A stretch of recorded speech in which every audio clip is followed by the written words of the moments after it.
up, my poker peeps? It's the Hatter. All right, let's jump right into this hand today. This comes from the 50 NL challenge we just started up. And let's see if we can win a big pot here with Ace King. Or does the trade that Ace King get us in trouble? All right. So under the gun limps, under the gun 2 folds, low jack folds. And of course, we're going to bump it up here. So we make it 3. The cutoff decides to cold call off of a $28 stack. Button gets out the way. Small blind gets out the way. Big blind gets out the way. And under the gun, who limped in, he's going to go ahead and call.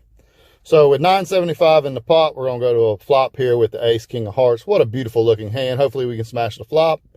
Flop comes 10 of hearts, 7 of clubs, 6 of diamonds. Really not the best flop. It's really going to hit a lot of their range, probably, especially the under the gun 1 caller. So this is really not the best part of this flop is probably the 10 of hearts. At least we have backdoor heart draw. So when the under the gun checks, I really don't like to c-bet into two players with just Ace King high. So I decided to check and hope we pick up on the turn, or at least see what the cutoff may do here. So I check as explained, and now the cutoff's going to go ahead and check. So now we're going to go ahead and go to the turn. We were kind of hoping for a heart or some kind of equity, but we get the Ace of Clubs, which is good. So now we have top. And yes, we have top, but we also have to be aware of someone could have flopped a monster. Seems like if they would have had a set, they would have went ahead and bet, but who knows? 8-9 suited. That under the gun 1 could definitely have a hand like that. Actually, under the gun 1 could have 8-9 unsuited. He just plays any 2 pretty much, to be honest with y'all. So when he checks, we're going to go ahead and put out a bet, and I'm thinking about the size, and I don't want to go too small because if they do have some type of draws, say like Jack 9 or, you know, pocket 8s, pocket 9s, which is very possible. Maybe they can come along, but I don't want them to see it too cheap. Plus, if I make a little bit bigger size bet, maybe one of them will tip their hand if they do have a monster. So that's my thoughts here. So I'm going to go ahead and bet out 2/3, 650. And the cutoff quickly calls, and now it goes under the gun 1. And in the moment, he tanks for quite a bit. And I was starting to worry when he tanked because he tanked on the previous street. And now I was starting to think maybe he's just pulling this massive trap.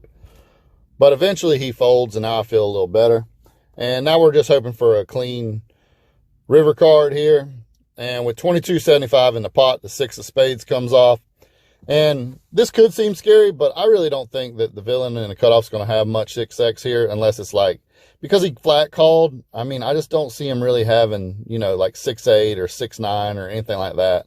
Not even 6-5, I don't think would call on the turn. So I'm not really worried about a 6. So now I pretty much have his hand. I'm thinking he either has an ace, and I'm hoping he's got, I mean, he probably don't have Ace King. I mean, honestly, online playing with some of these people, he could have Ace King, but I'm really targeting a weaker ace here.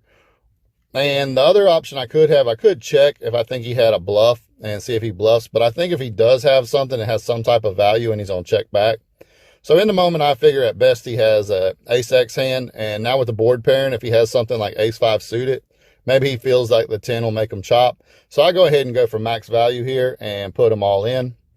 And he quickly calls, which is a little scary. And you will see he ends up showing ace 9. So, I mean, that hand makes a lot of sense. I mean, he has the blockers to the straight. And I guess he just figured, you know, hey, maybe ace is good. So, what do y'all think about that hand? I actually like the way that when I got to the turn, I felt very comfortable that I was ahead. And I went for max value. Back in the day, I would check this back because I was the fear of losing. You got to get that out of there. When you think you got it and that feeling's there, you got to go for max value. So that's what we got there. So we'll jump back into the challenge tonight, make us some more hands to show off, and we'll see how the challenge is. I'll update the challenge here in a day or two. All right, y'all. Y'all have a good evening or a good day whenever y'all see this. Hatter out. See y'all tomorrow.